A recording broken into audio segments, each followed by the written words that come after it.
بسم اللہ الرحمن الرحیم رضیت باللہ ربا وبالاسلام دینا وبمحمد صلی اللہ تعالی علیہ وسلم نبی و رسولا۔ معزز و مکرم سامعین و ناظرین، السلام علیکم ورحمۃ اللہ وبرکاتہ۔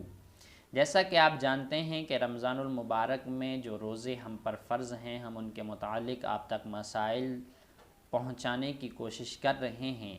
تو آج ہم رمضان المبارک میں روزہ نہ رکھنا کن حالتوں میں جائز ہے، ان حالتوں کو آپ کے سامنے بیان کریں گے۔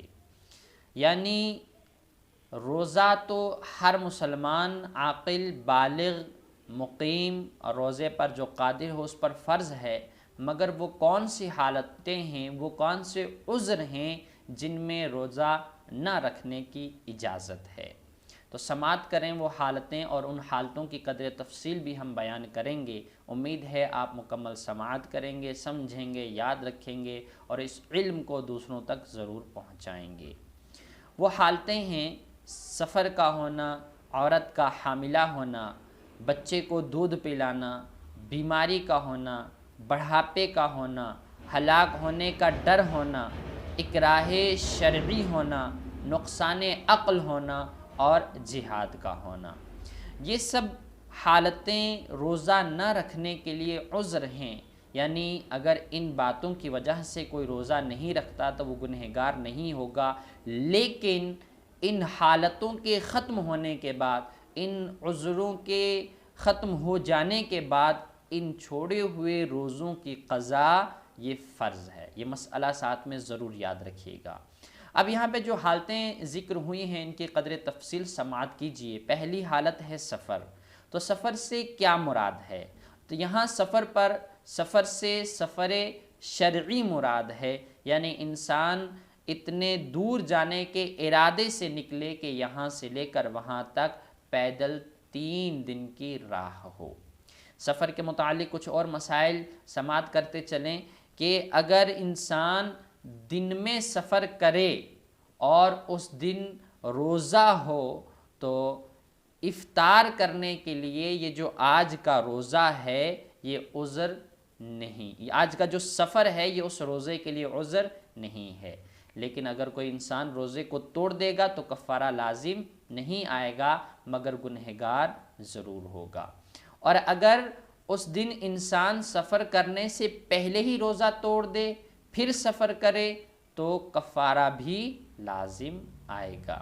اگر انسان دن میں سفر کرے مگر مکان پر کوئی چیز بھول جائے پھر اس کو لینے واپس گھر پر آئے اور روزہ توڑ دے تو اس صورت میں کفارہ واجب ہے۔ اگر انسان مقیم ہو جائے دن میں تو اس کا کیا مسئلہ ہے؟ تو اگر روزے دار دن میں ضحوائے کبریٰ سے پہلے مقیم ہو جائے اور اس وقت تک اس قائم ہونے سے اقامت کرنے سے پہلے کوئی چیز کھایا نہ ہو تو اس روزے کی نیت کر لینا یہ واجب ہے۔ ایک مسئلہ یہ بھی ہے کہ اگر مسافر کو اور جو اس کے ساتھ ہے دونوں کو سفر کرنے میں کوئی روزہ رکھنے کی صورت میں ضرر نہیں پہنچے گا تو روزہ رکھنا بہتر ہے، اور اگر انہیں کوئی ضرر پہنچے تو روزہ نہ رکھنا بہتر ہے۔ دوسری اور تیسری حالت ہے عورت کا حاملہ ہونا اور بچے کو دودھ پلانا۔ تو ان دونوں کے لیے مسئلہ یہ ہے، تفصیل قدرے یہ ہے کہ اگر حمل والی کو اور دودھ پلانے والے کو اپنی جان کا یا بچے کی جان کا صحیح ڈر ہو کہ روزہ رکھنے کی حالت میں خود ان کی جان کو یا بچے کی جان کو کوئی ڈر ہے ہلاک ہونے کا تو روزہ نہ رکھنے کی اجازت ہے۔ یہ دودھ پلانے والی چاہے بچے کی ماں ہو یا کوئی دائی ہو، اگرچہ اس دائی نے رمضان میں دودھ پلانے کے لیے نوکری کی ہو۔ چوتھی حالت تھی بیماری کا ہونا۔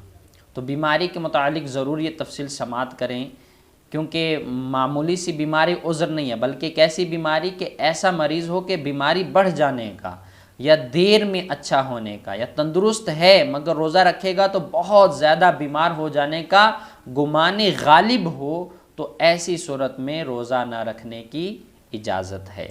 یہاں پر گمان غالب آیا ہے تو یہ جو صورتیں بیان ہوئی ہیں حمل والی اور بچے کو دودھ پلانے والی اور بیماری والی، ان صورتوں کے لیے گمان غالب کا ہونا ضروری ہے، محض وہم و خیال کافی نہیں ہے۔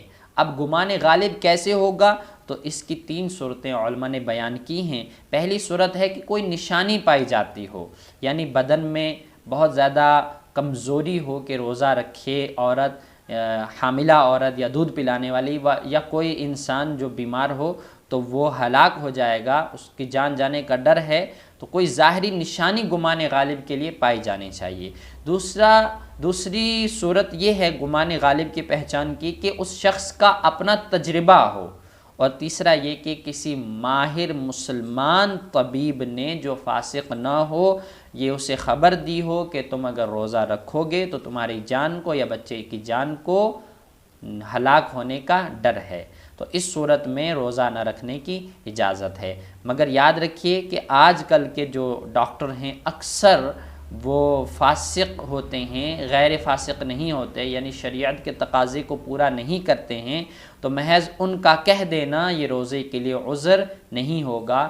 کسی ماہر غیر فاسق طبیب کی خبر یہ ضروری ہے۔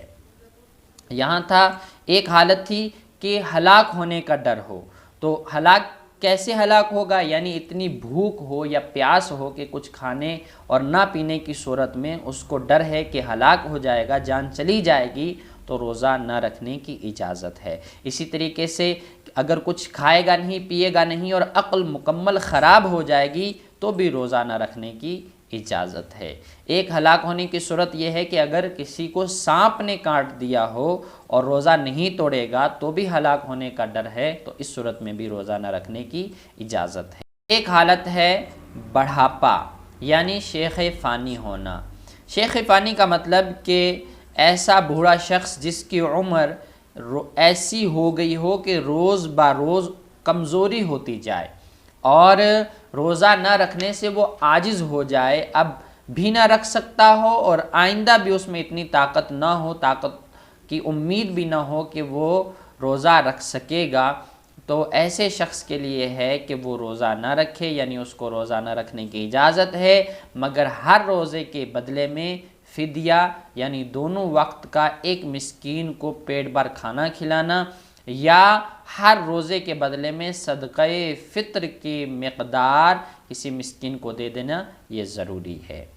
ایک مسئلہ یہاں پر یہ ہے کہ اگر کوئی شخص ایسا تھا شیخ فانی کی صورت میں تھا مگر بعد میں اتفاقاً اس میں اتنی طاقت آ گئی کہ اب روزہ رکھ سکتا ہے، تو اس پر ضروری ہے کہ وہ روزہ رکھے اور جو اس نے فدیہ دیا ہے وہ نفل ہو جائے گا۔ یہ چند حالتیں ہیں جو ہم نے بیان کی ہیں اور ان کی قدر تفصیل بھی آپ کے سامنے رکھی ہے۔ ان کے بیان کرنے کا یہ مقصد نہیں ہے کہ آپ دیکھیں کہ کوئی تھوڑی سی حالت آپ میں پائی جا رہی ہے اور آپ روزہ نہ رکھیں، بلکہ یہ علم ہے جو آپ تک پہنچانا مقصود ہے۔